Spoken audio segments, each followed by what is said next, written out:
Welcome back, everybody. It's Zach here, bringing us another fantasy football video. It's week 14 here. I'll be going over the final 7 games of the week. So basically the back half, just sort of going over each game and going over which players I think should and should not be in your fantasy football lineups. Waited until Friday this week, so there were a lot of sort of up in the air players in terms of injury. Wanted to have the most up-to-date practice reports and everything to make sure I could give you guys the best advice there. So hopefully you guys find this useful. I know it's a huge week for everybody. We had a big game yesterday between the Lions and the Packers. Somehow didn't turn into a lot of fantasy production for a lot of guys because you had basically Josh Jacobs have a great game, and then Tim Patrick scoring 2 touchdowns didn't really do much for anybody in fantasy. But fun game to watch, and obviously we've got a long way to go this week, and what should be a must-win game for a lot of us here. So hopefully you guys find this helpful. If you guys have any questions about start sits, let me know in the comments. I'll be sure to get back to you guys before the games kick off on Sunday, and I'll also go live Sunday morning to answer any start sit questions you guys have an hour and a half before the games go live. So yeah, that being said, let's get into it. Thanks, guys. Starting things off with what should be a blowout, we've got the Panthers going to Philadelphia. The Panthers are going to get destroyed here. The Eagles have a phenomenal defense. I'm worried that we might not see the same ascension that we've been seeing out of this Panthers offense.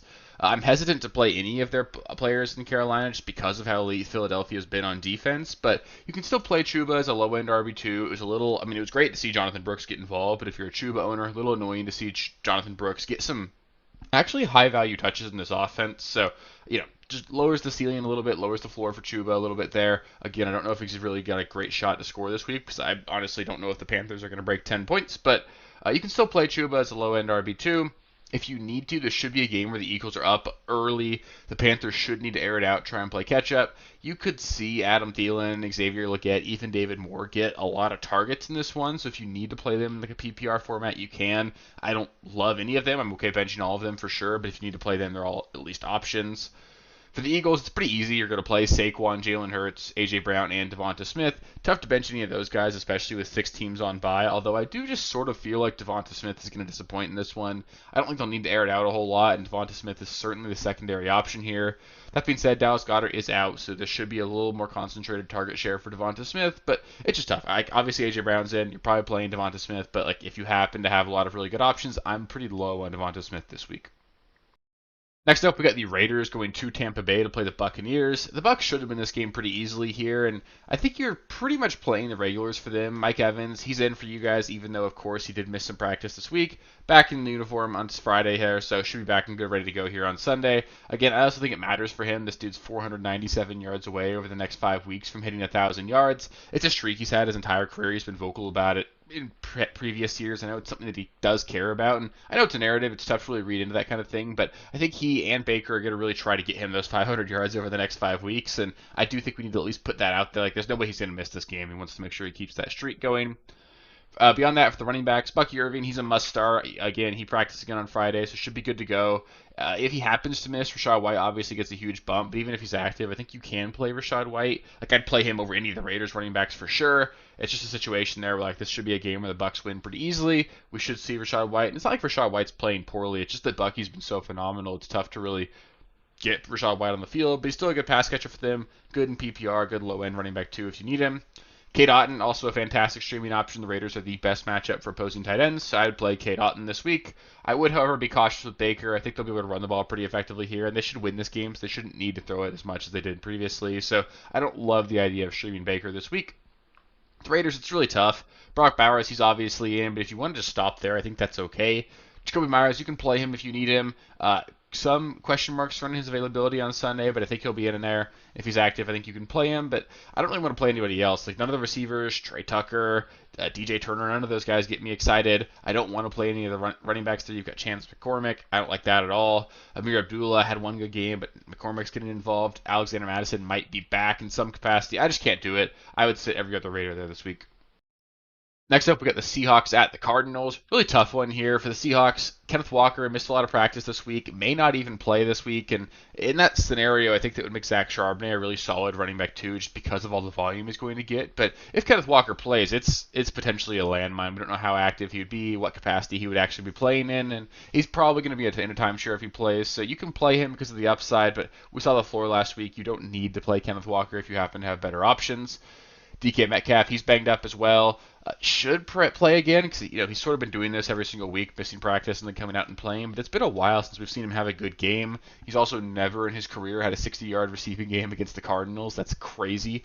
because the Cardinals have not exactly been a great defense over the years. So he's a low-end wide receiver 3 for me. Always got a shot to score. He's still a talented player, but I think more and more JSN is the wide receiver 1 in this offense. So it's okay to bench DK if you happen to have better options.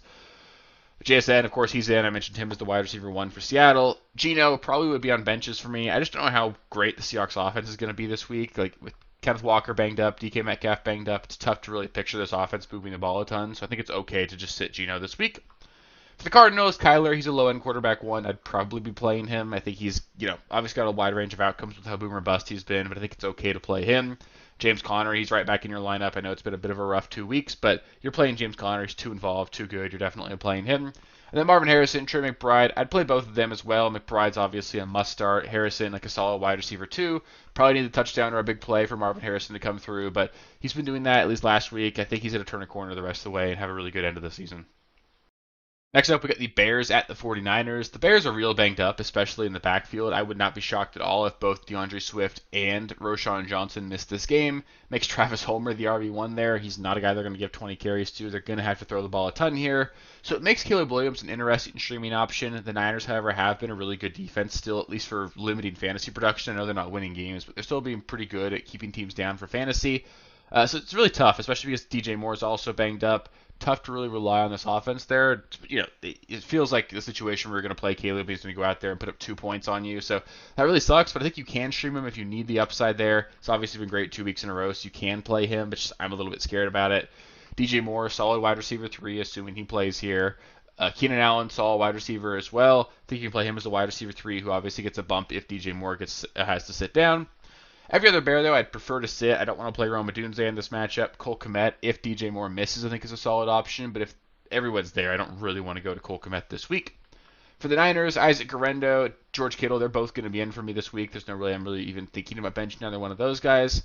I'm okay about seeing every other Niner, though. Like Jennings and Purdy, they're low-end starting options for me. I kind of want to see Purdy play well before I trust either one of those guys. And against a tough Bears defense, it's tough for me to really get excited about that. And then Deebo, the wide receiver 43 on the year. I can't really get behind it. I do not want to play Deebo this week if I can avoid it, but I'm sure the 1 week I tell everybody you have to bench him, he'll probably go out there and drop 30. So you can play him, but it's just tough. He hasn't looked good. The Niners haven't looked good. I don't want to play Deebo in this matchup if I can avoid it. Next up, we got a fun one here between the Bills and the Rams. Big ask here for the Rams, but it is at home, so maybe they got a shot to put up a surprise win in this game. For the Bills, Josh Allen, James Cook, their auto starts every single week. Khalil Shakir feels like a pretty safe wide receiver 3. They're manufacturing touches for him, especially in PPR. I think he's a solid play, but not really a huge ceiling there because of just how much the Bills are spreading it around and running the ball really effectively. So I'd probably sit every other Bill. Again, they're not throwing the ball a ton. Dalton Kincaid should be back this week, as should Keon Coleman, so you can play them if you need to, but they're low-end options for me. I'd prefer to sit those guys if I can. Same with Amari Cooper. And then for the Rams, pretty easy. You're starting Kyron, Kupp, and Puka. I know the Bills' defense has been phenomenal, but you're still playing those 3 guys for sure. And then you're sitting everyone else. It's not a matchup where I feel like I want to start Stafford. It's going to be those 3 and then nobody else here for the Rams. Next up, we got a fun Sunday night game here between the Chargers and the Chiefs. Really should be a fun game. A lot of implications there. The Chargers really try to gain some ground in the division here. I know it's going to be tough for them to catch up with the Chiefs only having 1 loss, but it should be a fun game. Chargers, however, are very banged up. It sounds like we're potentially going to be without Ladd McConkey and obviously without J.K. Dobbins in this one. So the Chargers are going to be rolling in here with Joshua Palmer, Quentin Johnston, and Will Dissly as their focal points of the offense. Really impressive that they've been able to do as much as they have been with the weapons they have available to them. If Ladd McConkey sits, there's no way I'm considering streaming Justin Herbert in this one. If he plays, I think you can stream Justin Herbert if you really desperately need to, but I'd still prefer not to. I would just feel okay about playing Ladd McConkey if he happens to be active.